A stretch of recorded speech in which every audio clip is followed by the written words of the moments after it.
He slammed his Medal of Honor down on the table and shouted, "I bet this against her!" The challenge? Hit a target at 3,600 meters, an impossible shot no one had ever made. And the woman he mocked, she wasn't even on the roster. She was just a quiet Armory tech, invisible for years. But when she stepped forward and whispered one line before touching the rifle, the entire base froze. What did she say? And what happened next turned a simple woman into a legend. This is A Simple Woman. Subscribe right now, because the next minute will shatter everything you thought you knew about heroes.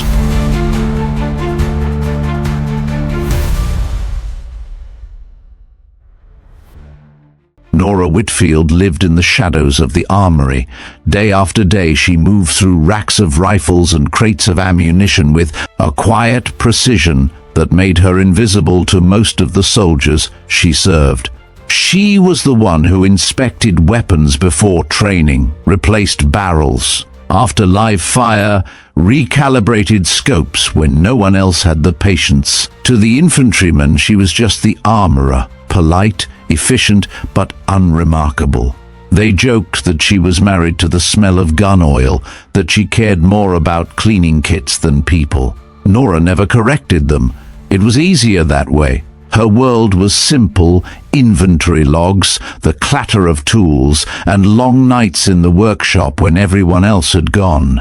She rented a one-bedroom apartment off base, ate reheated meals from the commissary, and kept her walls bare except for a single framed photograph of mountains in Montana. Few ever asked where she came from, and those who did got answers short enough to end the conversation. The fewer questions, the safer she felt. But even in her silence, there were tells. Some soldiers noticed how her eyes lingered on sniper rifles longer than they should, how her hands moved with a familiarity too instinctive for someone who had only learned on the job. When new shipments arrived, she handled the long-range optics like old friends. She tested the triggers with a precision that seemed less like maintenance and more like memory. The younger privates teased her kindly, calling her the ghost of the racks. They asked why she never came to the range to shoot.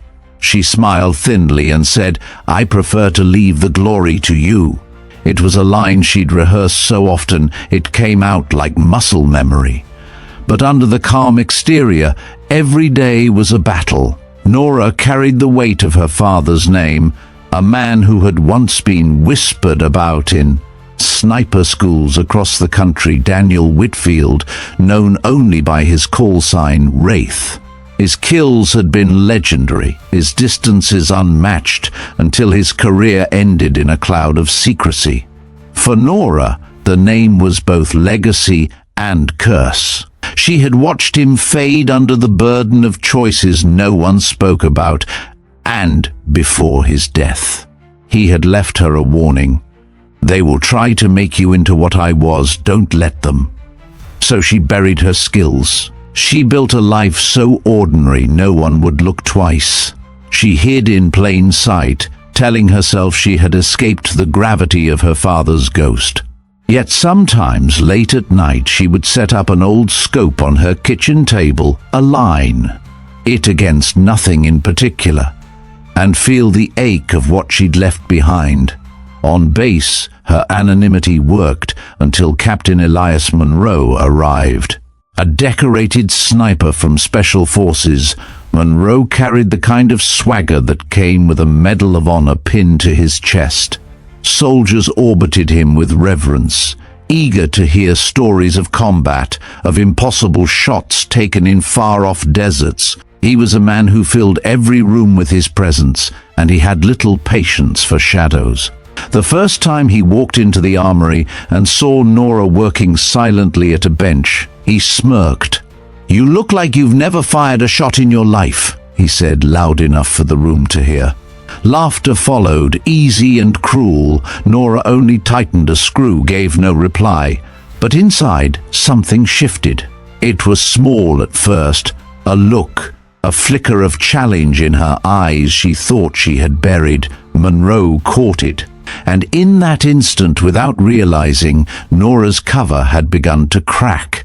The armory was buzzing that Friday evening.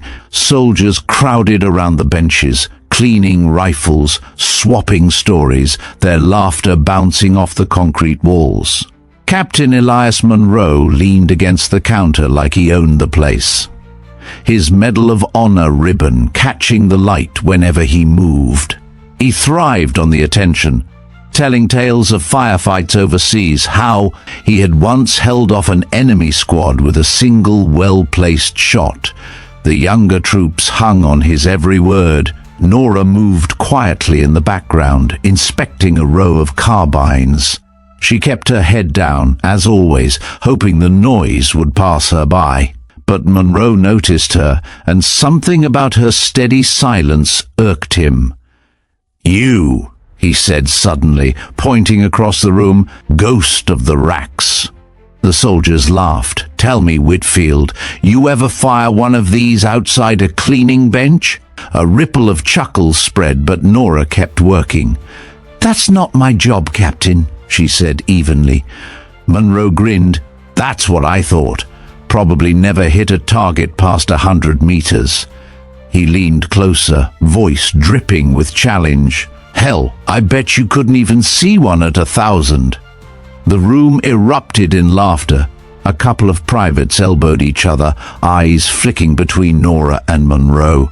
She set the rifle down, wiping her hands slowly. "You'd be surprised what people can see," she murmured, almost to herself. Monroe's grin widened. He reached into his pocket and pulled out a small velvet case. With a flourish, he popped it open, revealing the gleam of his Medal of Honor. Gasps filled the armory.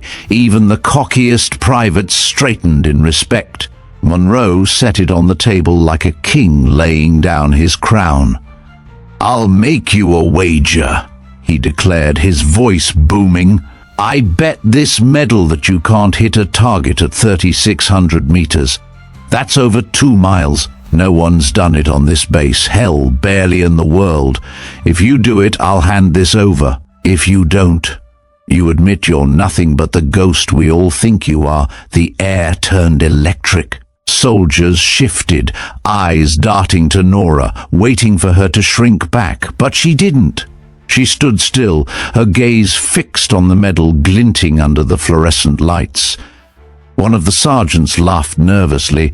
"Come on, Captain, that's not even fair.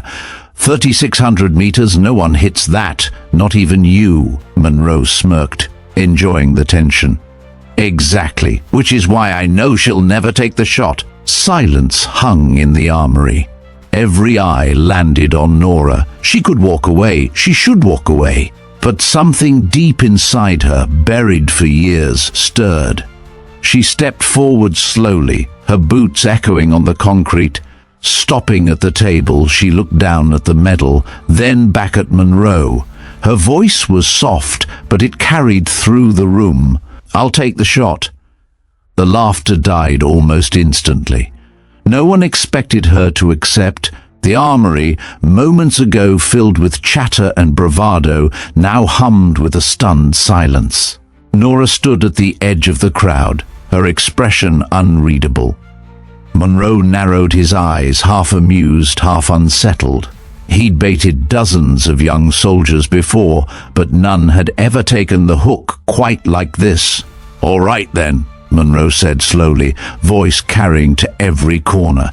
"Let's see if the ghost has teeth." He gestured toward the racks of sniper rifles. "Pick one. Anyone." The soldiers parted as Nora moved forward, her boots clicking against the floor. Each step seemed louder than it should, echoing off the concrete walls. Eyes followed her, wide with disbelief, whispers bubbling just below the surface. She ignored them all, scanning the row of rifles until her gaze fell on the M2010 ESR, its barrel gleaming under the fluorescent lights. She reached out with steady hands, lifted it from the rack, and cradled, it with the familiarity of someone who had done so 1,000 times. Her fingers traced the stock, the scope, every adjustment knob, as though reacquainting herself with an old friend. The room seemed to lean closer. Monroe crossed his arms, smirking. "You know what you're holding, Whitfield? That rifle has chewed up more egos than you can count. The longest confirmed hit with it here? 1,800 meters, half of what you're promising."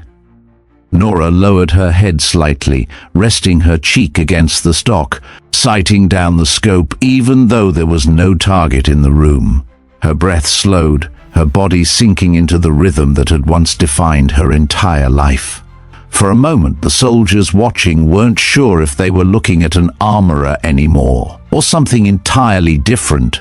Then, barely louder than a whisper, she spoke. "My father taught me never to miss."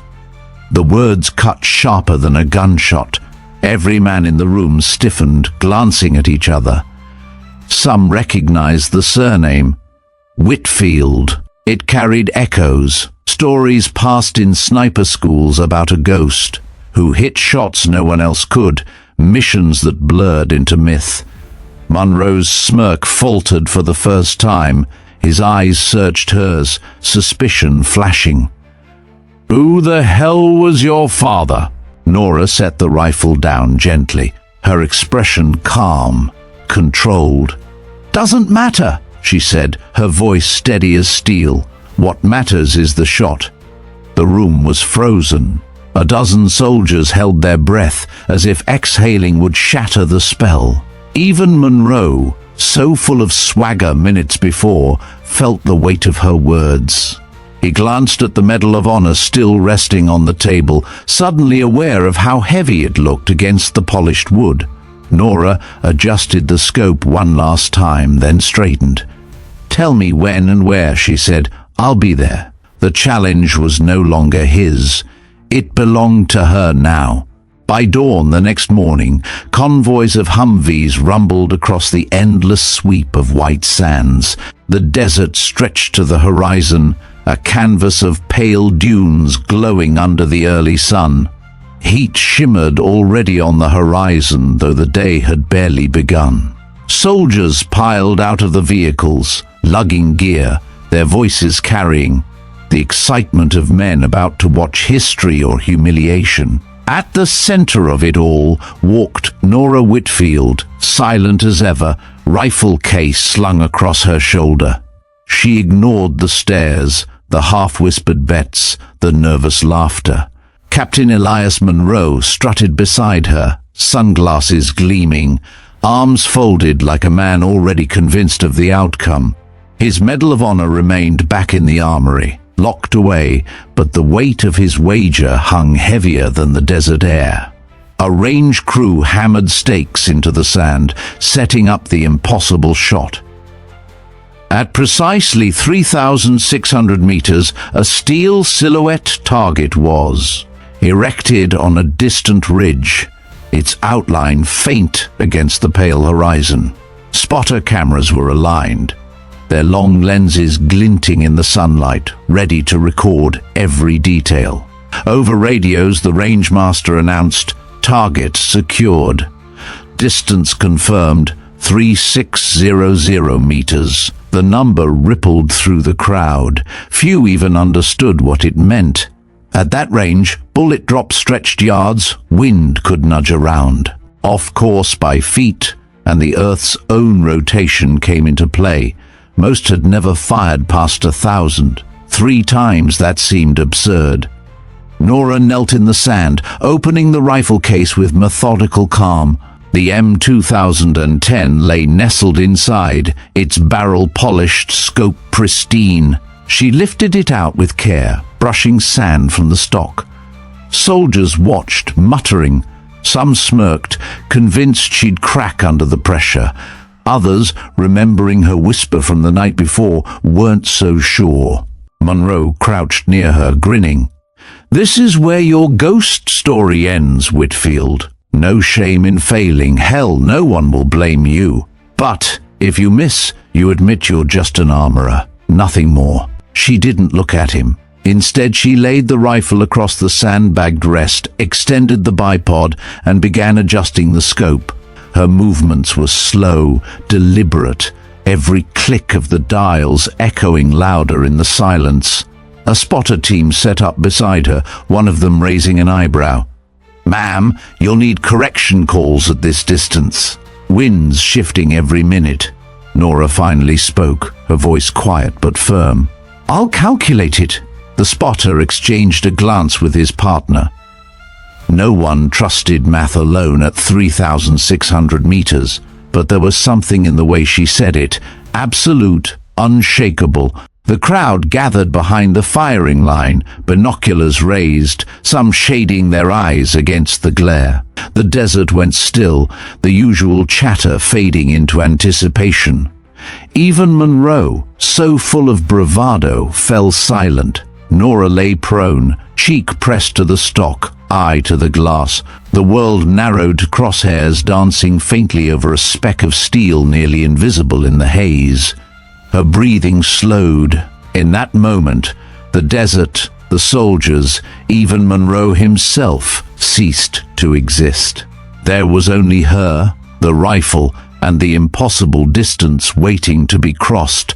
The desert air pressed hot against her skin, dry wind tugging at her hair as Nora adjusted the elevation knob. Each click was steady, but her mind wasn't fully in white sands anymore. Lying prone with the M2010 against her cheek felt too familiar, too inevitable. Memory uncoiled, dragging her back years to the ridges of Montana, where her father had first placed a rifle in her hands. Daniel Whitfield's voice came with the scent of pine and the whisper of mountain wind. "Don't just see the target, Nora. See everything between you and it, the wind, the earth, the spin of the world itself. Shooting isn't about pulling the trigger, it's about listening." She had been only 12, her arms aching under the weight of the rifle, but her father's hands had been steady on her shoulders, grounding her. She blinked through the scope now, mirage waves blurring the distant steel silhouette.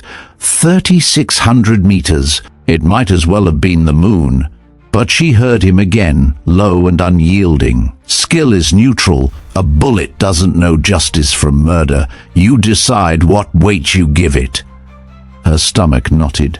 That lesson had haunted her. She remembered the night he came home shattered, his uniform heavy with dust and silence. He poured a drink he never touched, then told her about the mission that broke him. How he had pulled the trigger believing he was protecting lives, only to learn he'd been tricked into killing voices of truth.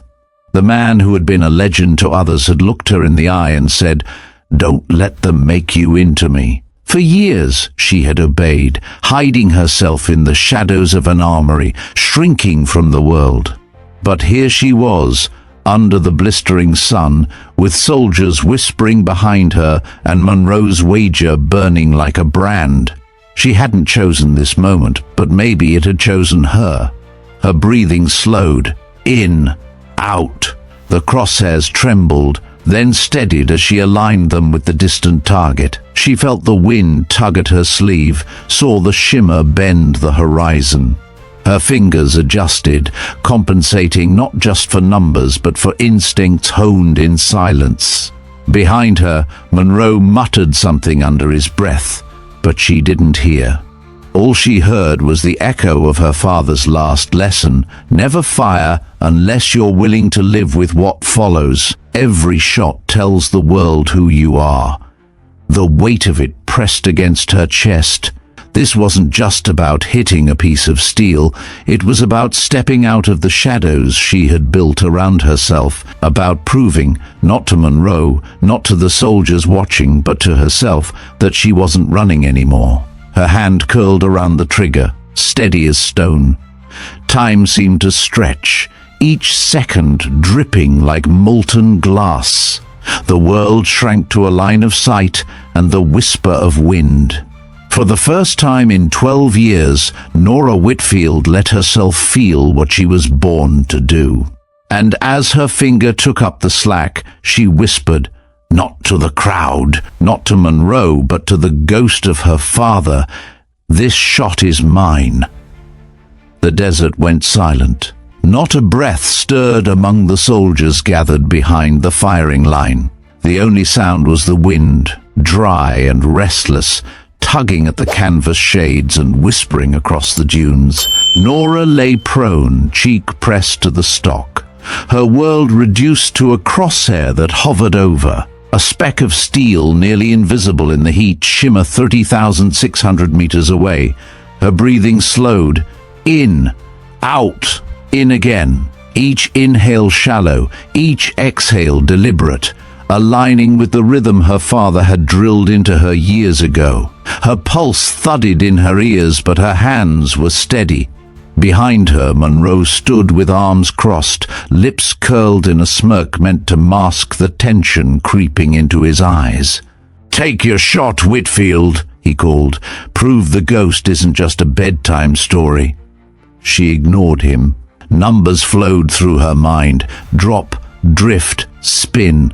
The earth itself tugged at the bullet. Even the planet wanted her to fail. She made her last adjustments, fingertips light on the dials, then let her body sink into stillness.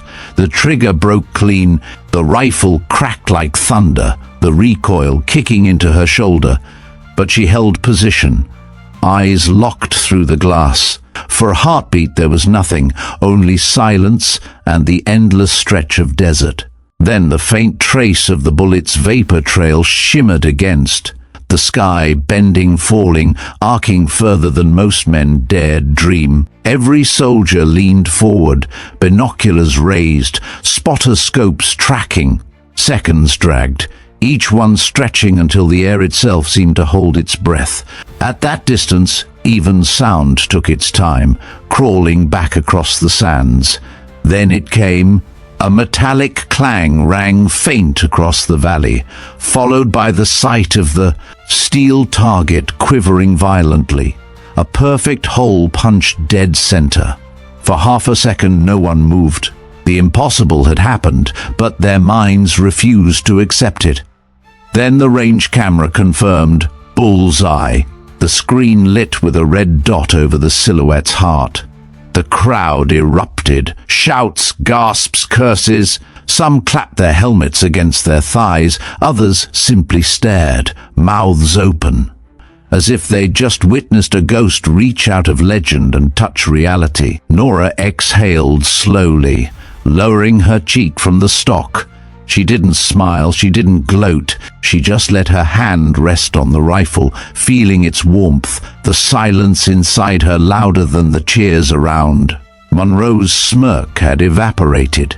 He stood frozen, sunglasses hiding his eyes, but not the tension in his jaw.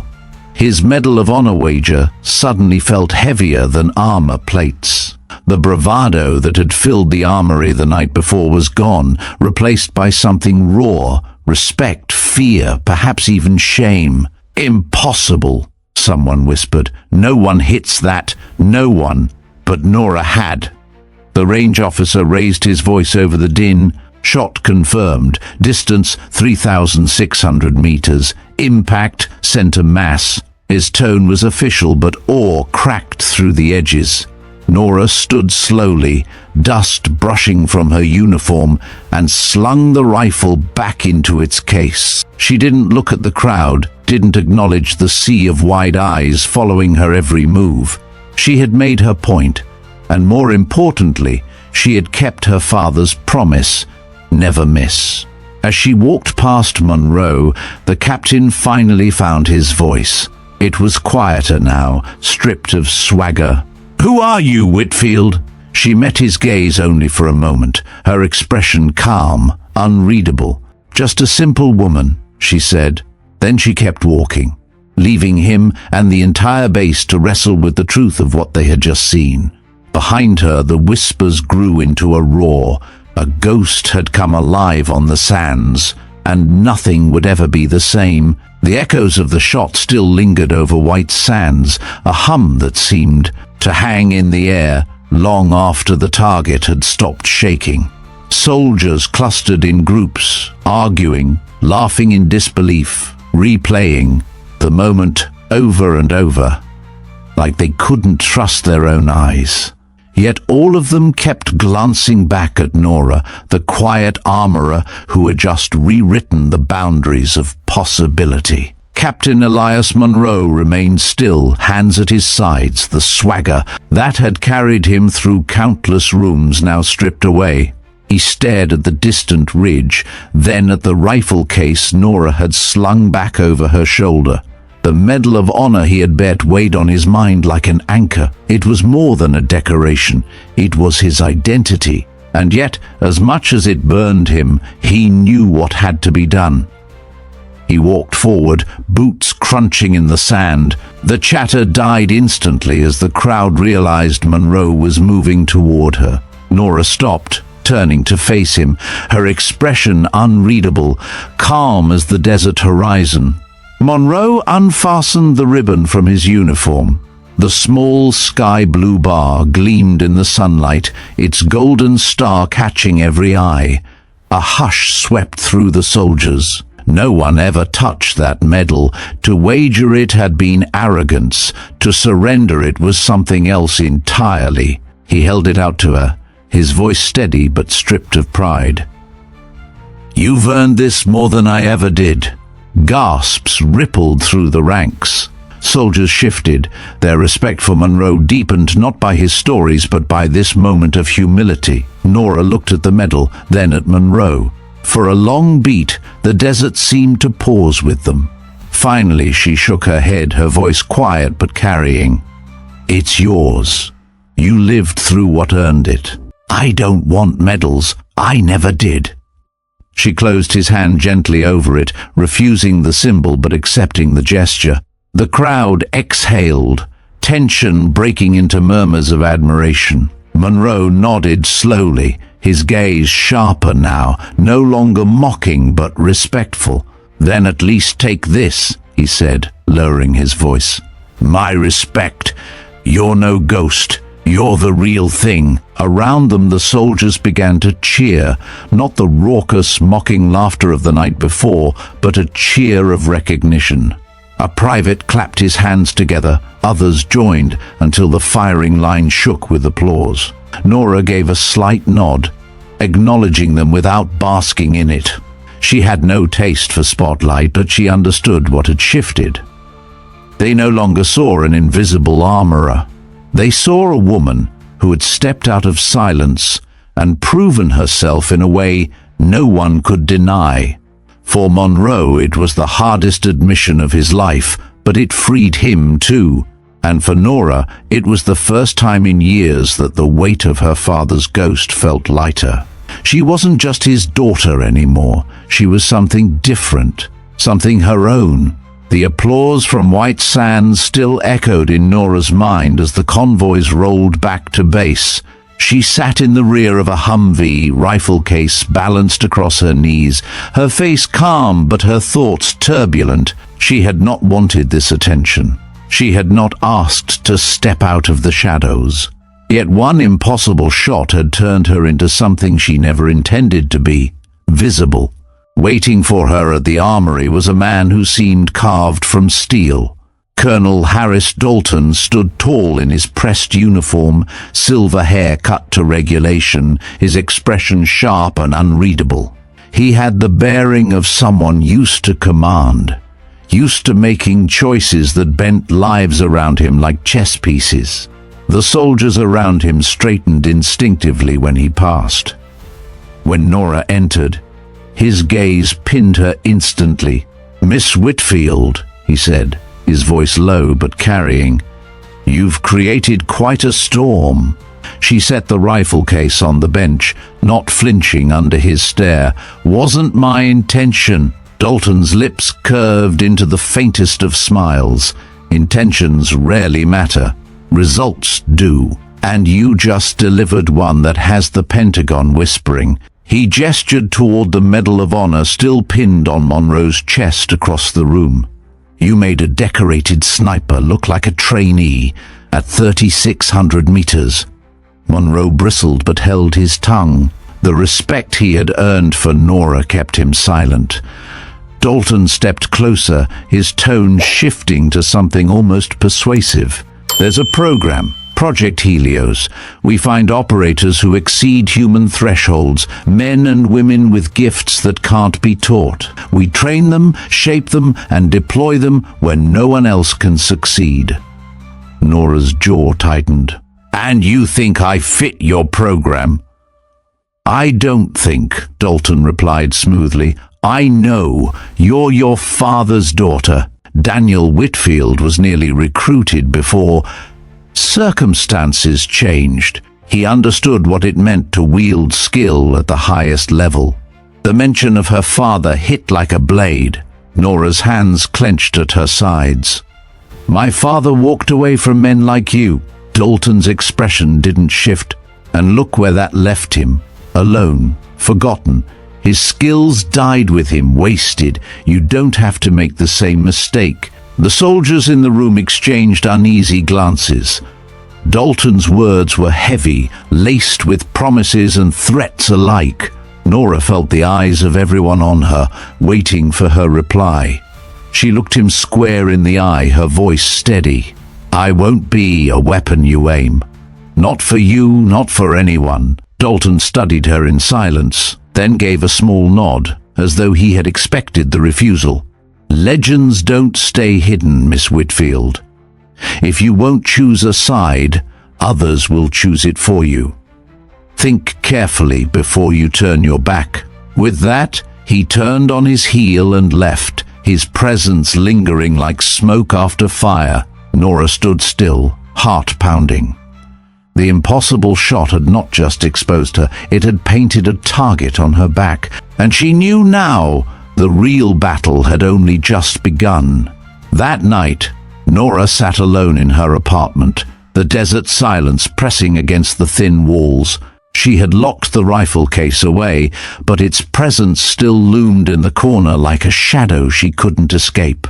Dalton's words replayed in her head. Your father was nearly recruited, each syllable a splinter she couldn't ignore. She went to the closet, dragging down an old metal trunk she hadn't opened in years. Dust clung to its edges, the lock stiff with age. When she forced it open, the smell of gun oil and cedar spilled into the room. Inside lay remnants of a life she had tried to bury, her father's journals, training, logs, and a small stack of weathered envelopes tied with fraying twine. Her hands trembled as she untied the bundle. The first pages were maps, range calculations, diagrams of bullet trajectories. But deeper in the stack, the notes changed. They became mission reports, some marked with red stamps, confidential, eyes only. The handwriting shifted from crisp to rushed, almost frantic. She read line after line, her heart sinking. Her father had been deployed not just against enemies of war, but against names that should never have been on a sniper's list. Journalists, dissidents, voices of dissent in far-off countries. He had believed he was eliminating threats. Later, he discovered he was silencing truth. One entry was underlined twice, the ink smeared as though written with a shaking hand. I pulled the trigger on a man carrying only a pen. They told me he was a courier of secrets. He was a reporter. His last words were for his daughter. I saw myself in her eyes.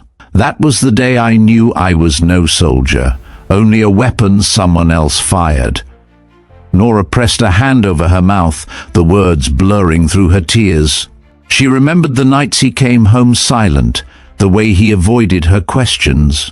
The warning he left before his death, "Don't let them make you into me."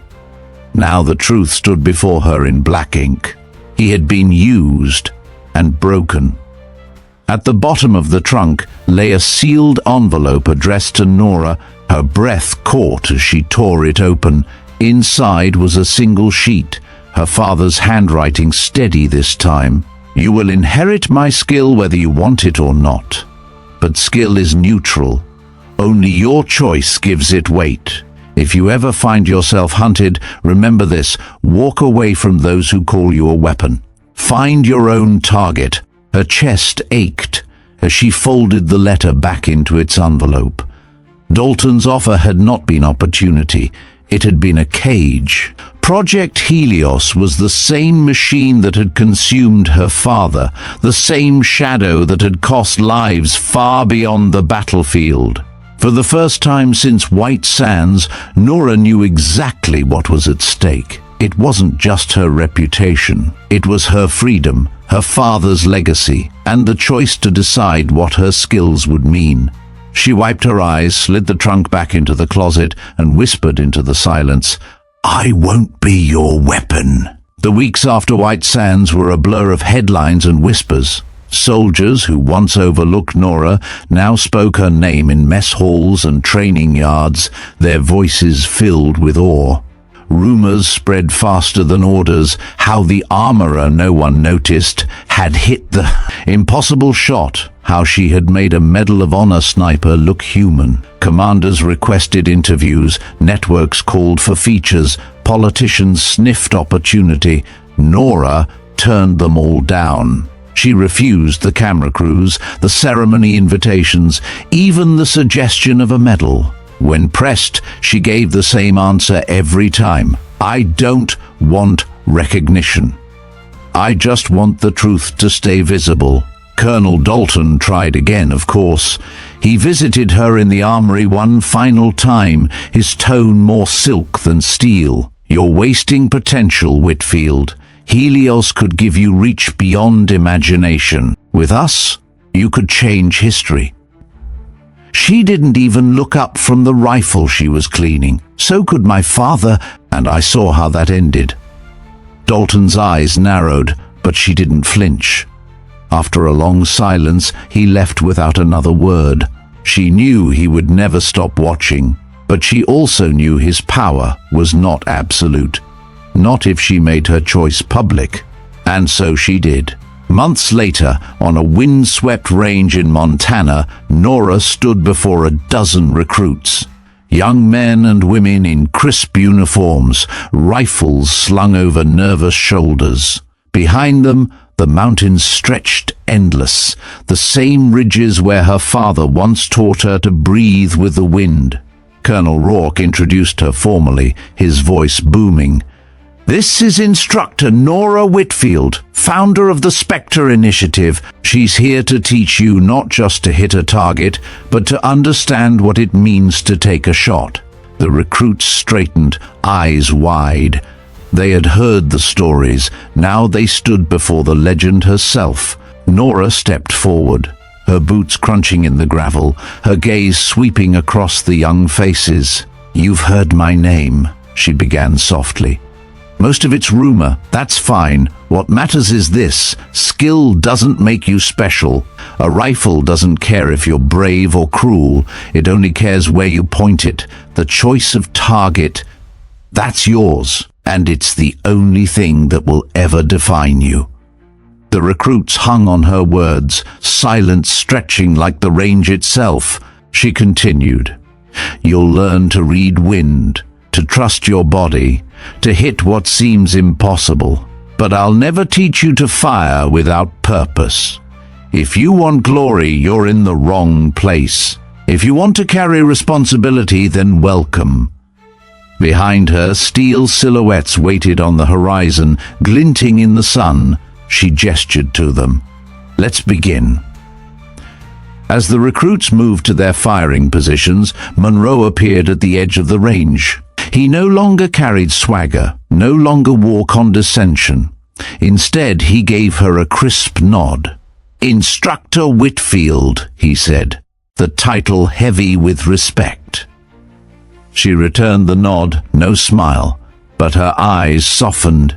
For Monroe, acknowledging her meant releasing his pride. For her, accepting it meant closing the circle of doubt that had shadowed her since the armory. The first shots rang out, wild, scattered, As expected from rookies, Nora moved among them, adjusting stances, whispering corrections, her presence calm, grounding. She wasn't a ghost anymore. She wasn't hiding. Later, as the sun dipped behind the mountains, she stood alone at the firing line, watching one recruit finally land a clean shot at 1,000 meters. The cheer that followed was small but genuine, a beginning. Nora breathed deep, the mountain air filling her lungs. She thought of her father, of the warning he left. She thought of the impossible shot at White Sands, of the path that had dragged her from shadows into light. And she whispered to herself, not for anyone else to hear, I was never special. Just a simple woman who refused to stay silent. The echo carried over the range, blending with the sound of rifles and the promise of a new generation. Her story might fade, but the Spectre Initiative would endure. A legacy not of medals, but of choice. And that's how Nora Whitfield, an invisible armorer hidden in the shadows, became the legend no one saw coming. She refused the medals, she refused the spotlight, but her choice to teach, to guide, and to protect turned her story into something larger than a single shot. If this journey moved you, don't let it end here. Subscribe to A Simple Woman, hit the bell, and join us as we uncover more untold stories of courage rising from the most ordinary places. Now, I'd love to hear from you. Do you think Nora was right to refuse the Medal of Honor? Or should she have accepted it as recognition for her skill? Drop your thoughts in the comments. We read every one of them. Thank you for watching, and don't stop now. On your screen, more stories are waiting, each carrying the same fire, the same defiance. Choose one, and keep the journey alive with us.